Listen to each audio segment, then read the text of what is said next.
आखिर वही हुआ जिसका डर था। जी हाँ, हरियाणा पंचायत चुनाव का लंबा और हो गया है इंतज़ार, और जो इंतज़ार पहले से ही बहुत लंबा हो चुका था वो और भी ज़्यादा लंबा हो चुका है, और कोर्ट में आगे की डेट लगा दी गई है हरियाणा पंचायत चुनाव को लेकर। तो ये बहुत बड़ी अपडेट है इस समय की कि हरियाणा पंचायत चुनाव का इंतज़ार और लंबा हो गया है और कोर्ट में अगली डेट लग गई है। हरियाणा में पंचायती चुनाव को लेकर फिलहाल लंबा इंतज़ार करना पड़ेगा। Punjab and Haryana high court में पंचायत चुनाव से संबंधित याचिका पर सुनवाई के लिए अब 11 अक्टूबर 2021 की तारीख निर्धारित कर दी गई है, और इस पर सुनवाई होनी थी आज, पर यह सुनवाई नहीं हो पाई और इसकी डेट अगली डेट दे दी है जो है 11 अक्टूबर 2021। पंचायती चुनाव जो है प्रदेश में तारीखों को लेकर अभी तक घोषणा नहीं हुई है, लेकिन विभागों में अब कार्य तेज़ी से होने लगे हैं। सोनीपत में विभागों के कर्मचारियों अधिकारियों की सूची मांग ली गई है। इससे पहले सभी विभागों के कर्मचारियों और अधिकारियों का डेटा भी मांगा गया था ताकि चुनाव में ड्यूटी संबंधित पूरी जानकारी सही से अपडेट हो सके, और ये डेटा बहुत जल्दी से जल्दी मांग लिया गया है पंचायत चुनाव से लेकर, क्योंकि ये डेटा जैसे ही अपलोड हो जाता है उसके बाद तो ये सही डाटा मैच करेंगे। और आपको बता दें कि हरियाणा में पंचायती चुनाव में काफ़ी देर हो चुकी है। सरपंचों का कार्यकाल ख़त्म हो चुका है और सरपंचों का कार्यभार अब प्रशासकों के हवाले है।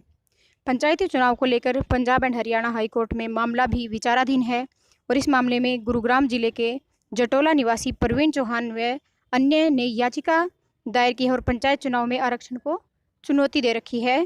पिछली सुनवाई के दौरान कोर्ट ने सरकार से कहा था कि वो आरक्षण के लिए नए प्रावधान को निलंबित करके पुराने नियमों से चुनाव करवा सकती है, और ये कोर्ट ने कहा था कि सरकार के ऊपर डिपेंड है ये कि सरकार चुनाव करवा सकती है, पर सरकार ने यानी कि दुष्यंत चौटाला जी ने साफ मना कर दिया कि पुराने नियमों से इलेक्शन नहीं करवाएंगे, नए नियमों से ही इलेक्शन करवाएंगे, क्योंकि उन्होंने घोषणा की थी कि नए नियमों से इलेक्शन करवाए जाएंगे आरक्षण के हिसाब से।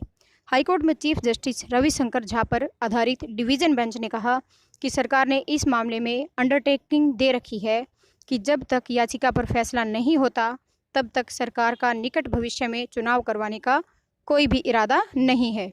याचिकाकर्ता ने राज्य के पंचायत विभाग द्वारा 15 अप्रैल 2021 को अधिसूचित हरियाणा पंचायती राज द्वितीय संशोधन अधिनियम 2020 को भेदभावपूर्ण और असंवैधानिक बताते हुए निरस्त करने के निर्देश देने की मांग की है, पर सरकार अभी भी इलेक्शन नहीं करवाना चाहती है। ये सरकार के हाथ में होता है कि हाईकोर्ट को वो दबाव डाल सकती है इलेक्शन करवाने के लिए।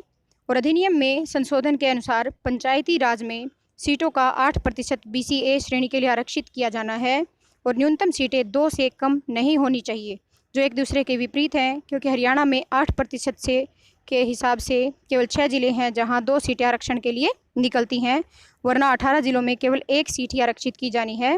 जबकि सरकार ने 15 अप्रैल 2021 की अधिसूचना के माध्यम से सभी जिलों में BCA श्रेणी के लिए 2 सीटें आरक्षित की हैं, जो कि कानूनन गलत है, और यही सरकार इन्हीं के हिसाब से ही इलेक्शन करवाना चाहती है, 2 सीटों के हिसाब से।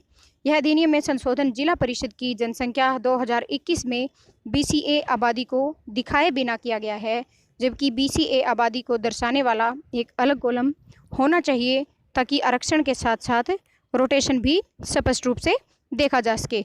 तो हमने आपसे कहा था कि हम आपको सबसे पहले इसके बारे में अपडेट बताएंगे, तो हमने ये कर भी दिखाया है, और आपको ये अपडेट मिल गई है कि हरियाणा पंचायत चुनाव अभी नहीं होने वाले हैं। इनके लिए और लंबा इंतज़ार करना पड़ेगा सभी कैंडिडेट्स को, और उनका जो लंबा इंतज़ार है वो और लंबा हो गया और इससे और भी ज़्यादा परेशानी हो गई है उनको।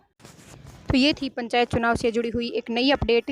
तो ऐसे ही नई अपडेट्स पाने के लिए आप हमारे चैनल के साथ जुड़े रहिए। वीडियो को लाइक कीजिए, दूसरों के साथ शेयर ज़रूर कीजिए, ताकि उनको भी पता चल सके कि क्या आज का हाईकोर्ट का जो फैसला आना था वो नहीं आ पाया और उसकी आगे की डेट दे दी गई है हरियाणा पंचायत चुनाव की। और वीडियो को पूरा देखने के लिए आपका बहुत बहुत धन्यवाद। शेयर करना ना भूलें। धन्यवाद।